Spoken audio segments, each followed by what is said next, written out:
Okay, yesterday we learned about the mole to mole ratio,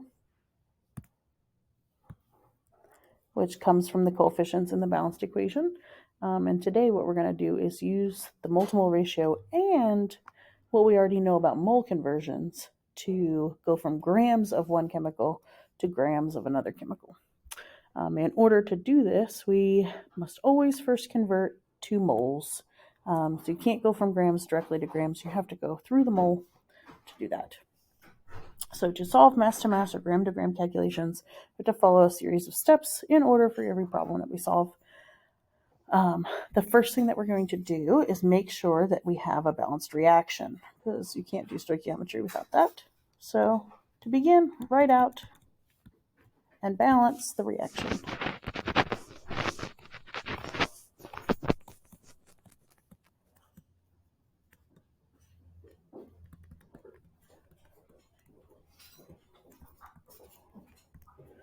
Next, we need to write the starting number. Starting number in the unit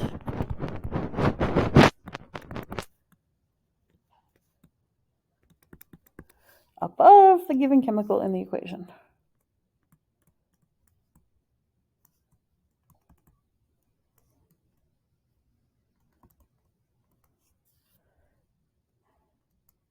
In the equation.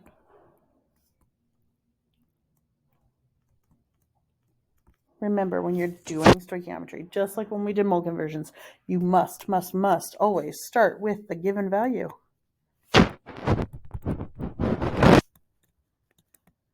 What does given mean? Given means it's written in the question. Okay, so here's what we're going to do. Now we're ready to start this and figure out what we're trying to do. When you're doing a gram to gram stoichiometry problem, you're going to be given grams of one chemical. And you need to use the molar mass of that chemical to convert it to moles. And then once you convert it to moles, you're going to do the mole ratio. This is what we talked about yesterday. To convert it to the new chemical. And then you can use the molar mass of the second chemical to get to grams of the final. So it'll look like, basically, starting grams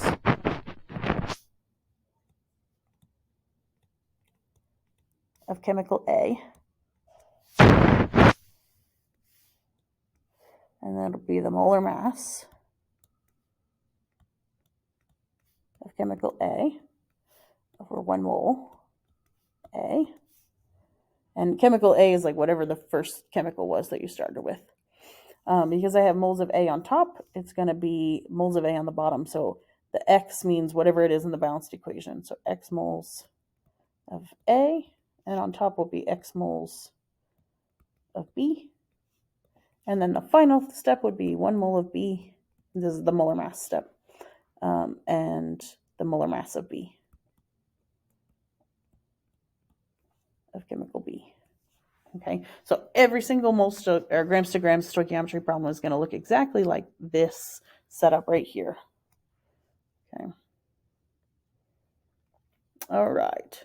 So the first question that we have is how many grams of ammonia, NH3, are produced from 55 grams of nitrogen? Okay, first things first, we have to make sure that this equation is balanced. I don't see any numbers in it, so it's not balanced. Okay, so in order to balance it, let me pick a different color. We'll do purple. In front of the NH3, I'm going to put a 2 because that's odd. And so that's making 6 H's. So that means I need a 3 here because 3 times 2 is 6. And over here, I have 2 N's and I have 2 N's, so this is just a 1. Okay. All right.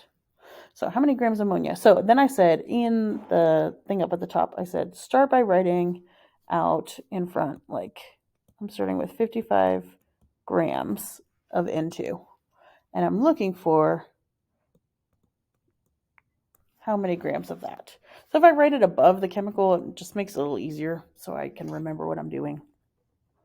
So I'm going to start off with 55.0 grams of N2. It is really 100% important that you write out the chemical N2 right there.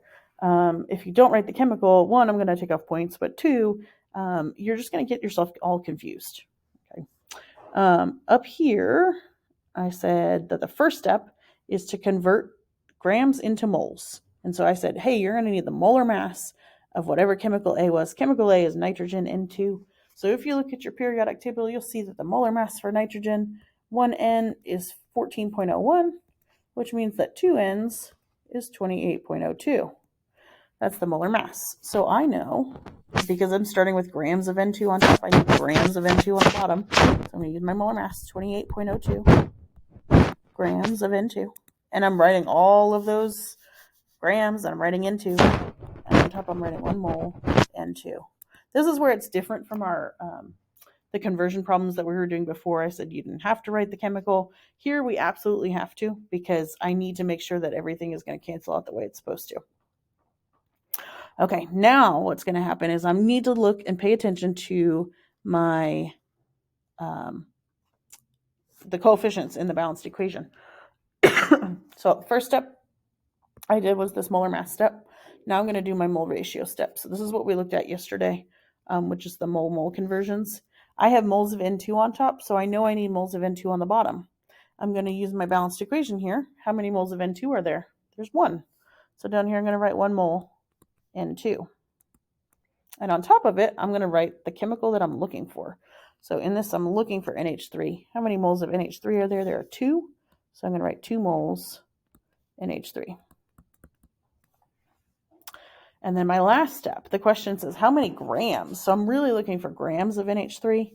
I know how to get from moles to grams. All I need to do is the molar mass, right? And this time, when I put the molar mass in there, the molar mass part's going to go on the top, and the 1 mole part's going to go on the bottom. This should say 1 mole B. Okay, so I'm going to put 1 mole NH3. And on top of that, I'm going to put the molar mass of NH3. Remember, H is 1.01, so NH3 is 14.01 plus 3.03, which is 17.04 grams NH3. Okay, notice a couple of things. I was really, really particular to make sure that I wrote my chemicals. So I have grams of N2 on top, grams of N2 on the bottom. They cancel each other out. Moles of N2 on top, moles of N2 on the bottom. They cancel each other out. Moles of NH3, moles of NH3. The only thing I have left is grams of NH3, and that's what the question asked me for. Okay, that's how it's going to work. When you type this in your calculator, you're going to multiply all the numbers on the top and divide by the numbers on the bottom. So in your calculator, you'll type in 55.0 times 2 times 17.04, and then just hit divided by 28.02, and you're going to get an answer.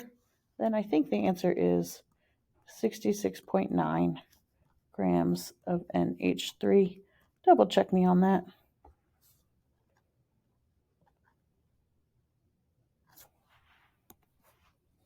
Okay, so one other thing I wanted to point out. Remember, the first step here is going to be your molar mass step. Okay, so the reason it says 1 mole is because the definition of molar mass is how many grams are in 1 mole. And over here in this step, these numbers, 2 and 1, come from the balanced equation. So this is your mole ratio, and this comes from balanced equation.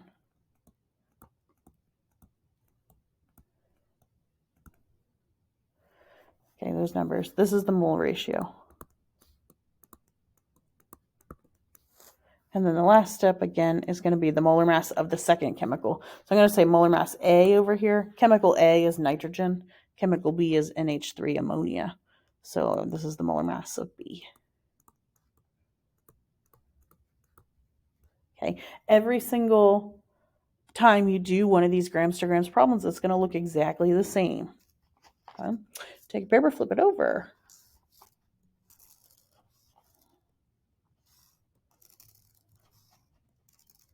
All right, on the back side, we have a new equation. it says how many grams of copper 2 chloride, so CuCl2, that's what we're looking for, are needed to react with 125.0 grams of aluminum. That's where we're starting. Okay. First, before we can start, we have to make sure this equation is balanced. There are no coefficients in front, so I can assume that it is not balanced. I see an odd number there, 3, and I see an even number there, 2. So I'm going to balance it. So to do that, I will put a 2 in front of AlCl3 and a 3 in front of CuCl2. And then I'm going to put a 3 here and a 2 there. Okay. Typically, I'm going to give you balanced equations, but it's always good to make sure that there's coefficients in front. If there's not, it's probably not balanced.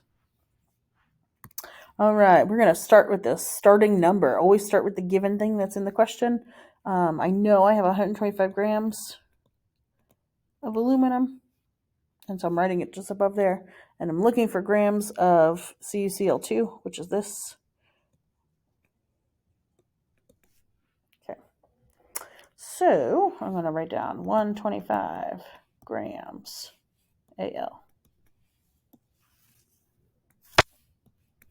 First step, because I'm starting with grams of Al on top, I need grams of Al at the bottom. So I'm going to do that. I'm going to go to my periodic table and I'll look up the molar mass for aluminum. And I believe it is 26.98 grams of Al in 1 mole of Al. Again, it's 1, not because there's a 1 as a coefficient, because there's totally not. It's a 1 because that's the definition of molar mass. How many grams are in 1 mole?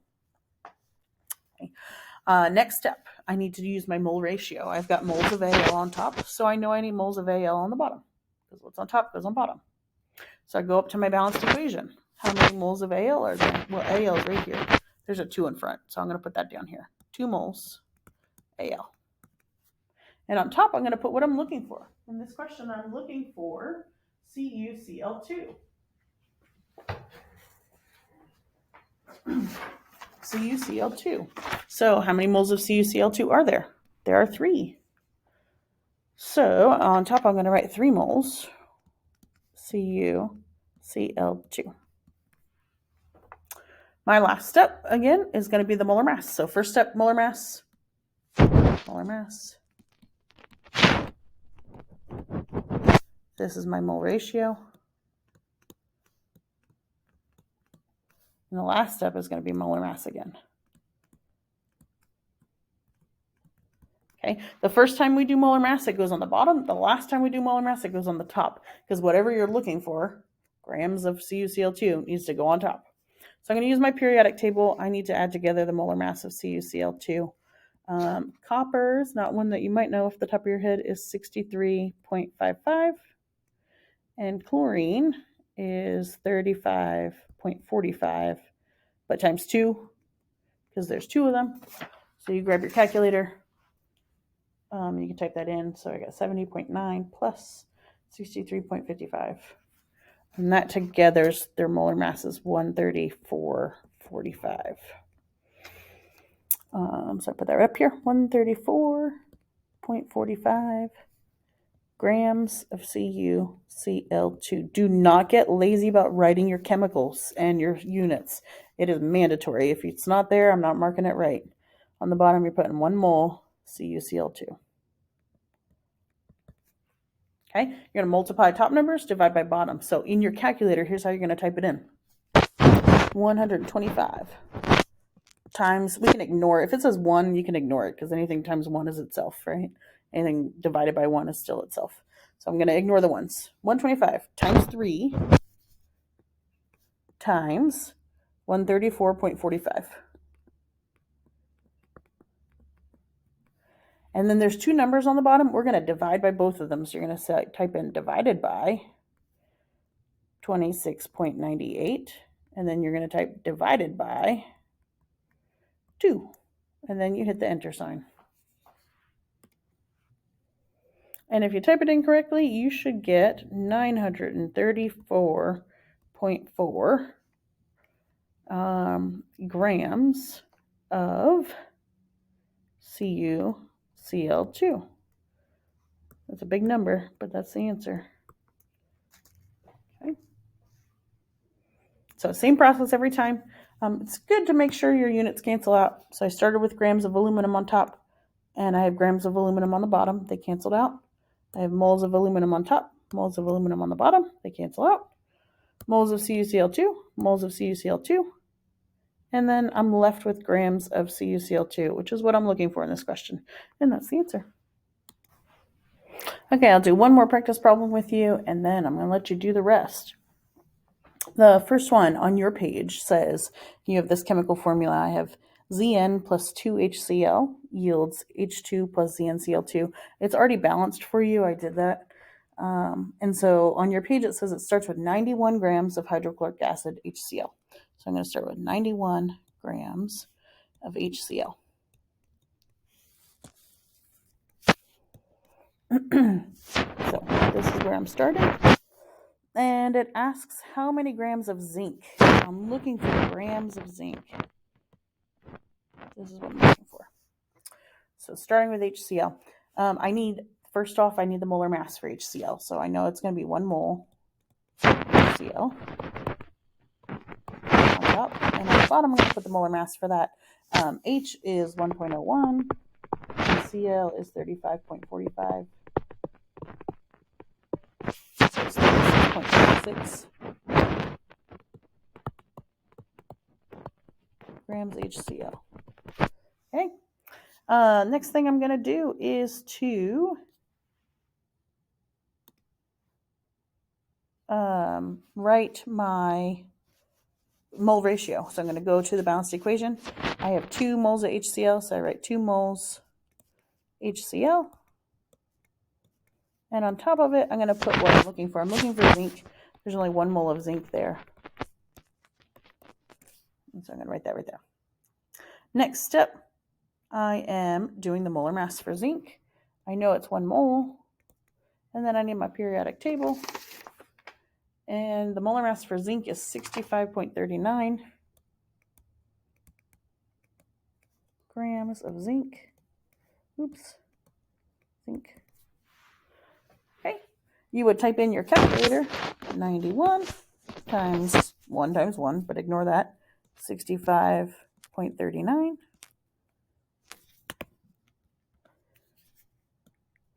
divided by 36.46 divided by 2. When you type that in your calculator, you get 81.6 grams of zinc. Notice that the answer again needs a unit and a chemical with it. And that's all it is. So you are doing the practice problem 2 on your page, which is about magnesium and oxygen becoming MgO. And then you're doing the other